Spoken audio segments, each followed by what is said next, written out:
All right, let's do it. Hello, welcome to Miss Peepers Reading Corner. I'm Katrina, aka Miss Peepers, and this is Mrs. Pickles. Let's talk about vengeance. Today we're discussing V for Vendetta by Alan Moore with art by David Lloyd.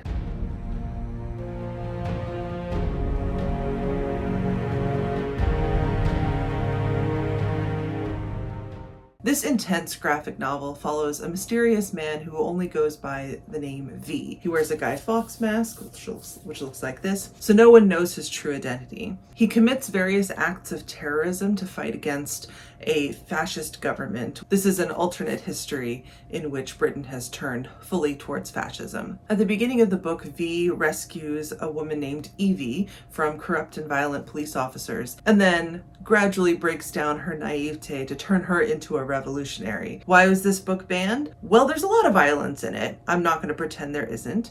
There is consensual sex as well as rape in this book. There's also a gay side character, which always upsets the censors. And I'm going to read this one from my notebook that 4 years ago, Texas lawmakers instructed school districts to disclose to them books that, quote, might make students feel discomfort, guilt, anguish, or any other form of psychological distress because of their race or sex, end quote. This book was highlighted as fitting within that category. Now, we'll just skate right past the fact that ostensibly conservative lawmakers were trying to create safe spaces for students. The truth is that if you feel that this book is targeting you, it's because you're a fascist. And maybe you should reconsider that. Because while V is not a good person, he's an anti-hero, and he is straight up a terrorist. There's no beating around the bush on that one. He blows up buildings, he sets fires, and he also assassinates certain people. Like, he is committing acts of terror. He is trying to make people afraid. But in his own mind, what he is doing is paving the way for a longer term revolution with a more positive outcome to take down this corrupt and oppressive government. Is V right or wrong about this? That's really up for the reader to decide. I don't think there's one solid answer. I personally am very much against violence in general, but that doesn't mean that violence is never necessary. And as far as why you should read this book really delves into those moral questions. If you are fighting a violent, oppressive power, how far should you go? How far is it acceptable to go? What decisions have to be made and who should make them about how to take down that government? V has taken it upon himself to be the spearhead, if you will, of this revolution. He's trying to drum up the masses to stand up against their government. And this is the way he thinks is the right way to do it. Evie is very different. She sees the corruption, she sees this fascist government, but she more works within the system than trying to fight against it head on. And this moral discussion, this dichotomy between them is very well handled in this book. It's very intelligently discussed. I think a lot of people write off graphic novels as not important, not interesting, or kid stuff. And this one particularly indicates the opposite, quite frankly. First of all, this is not for children. It may be graphic, it may be comics essentially, but it's not for children. And definitely, if you need to look for content warnings, please check them for this one, because there's a lot of dark stuff in here. But it is relevant to the story. I've definitely read some violent graphic novels that I do not appreciate the violence, or I don't see the point of it, or it seems excessive or gratuitous. This is not one of those to me. Do you hate book banning too? Yes. This is an anti-censorship household, isn't it? Now, V for Vendetta was also adapted into a film directed by the Wachowski sisters, and it's an excellent adaptation. They changed certain aspects of the story, which I always find interesting. Adaptations out of necessity change the source material. When you move from one medium to another, there are certain things, certain storylines, perhaps certain scenes, certain images that don't show up the same way between different media. And I found a few things really fascinating about the movie. One is that the character of Evie is a little bit different. As I mentioned, V rescues Evie from violent police officers. They are attempting to rape her. And this beginning scene happens in both the movie and the book. This is how these two characters meet.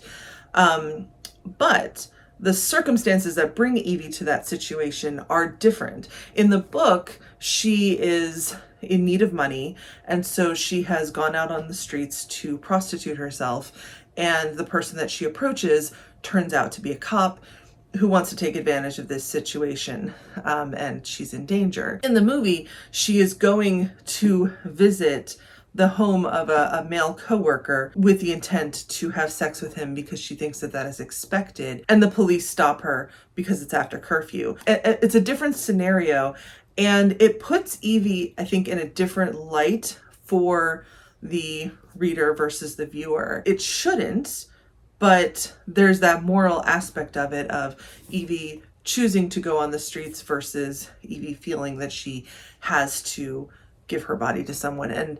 And in the movie, it turns out that male character is gay and trying to cover it by inviting younger women from the office to his home, and they just have dinner and they talk, and then nothing physical happens.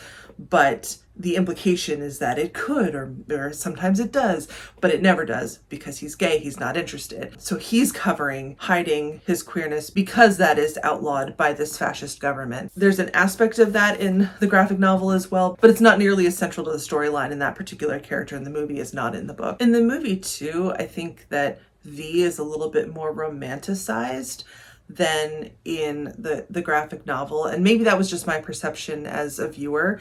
I remember watching V for Vendetta many years ago, before I knew there was a graphic novel. I came across it. It's got Hugo Weaving in it, who plays V. It's Natalie Portman plays Evie. But I didn't really like the movie then, and part of it, I think, was because I could not connect to V in any kind of way in that movie.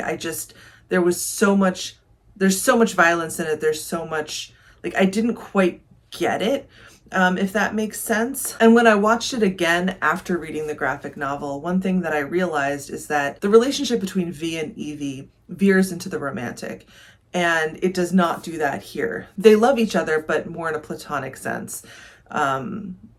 Or even maybe a familial sense. Whereas in the movie, it's very much like this tragic, it sort of ends in this sort of tragic love story feel. And I just couldn't get behind that. I'm also just kind of over the storyline of the super violent man with the heart of gold, and she can bring his goodness out, and no. But I will say that when I watched the movie again after reading the graphic novel, I had a better appreciation for it. I think partly because I had read it, but also, let's just say our world is a bit different from the way it was years ago when I watched the movie the first time. It felt a little less immediate, this idea of an oppressive government that has fascist tendencies. Yeah. You know what I'm talking about, right? Here's hoping that someone in the future is watching this video and saying, what on earth is she talking about? I would love that. I would love that to be the thing. And reading and watching this more recently, I actually read this close to the 4th of July, which, if you're not in the US, that is our Independence Day, and it's meant to be a very patriotic sort of time. I'm having a really hard time right now getting the patriotism going, and I actually wrote a script for a video about this, but I was just so angry that I did not feel it was right to put it. It didn't feel right to film and post it, so I did not. In the 80s, Alan Moore was seeing a potential future for Britain, and we're seeing a similar potential future for the United States today. And so that gives it an immediacy. Fortunately, at least as of the filming of this video, Britain has not gotten to the point of complete fascism, and let's hope that we don't either. So this is not an uplifting read. It is not a cheerful story, but I do recommend this book. Let me know if you've read V for Vendetta, if you've read anything else by Alan Moore. So tell me in the comments what you think. And either way, whatever you do, please keep reading. Staying informed and educated is one way to fight oppression. And I will see you in the next one.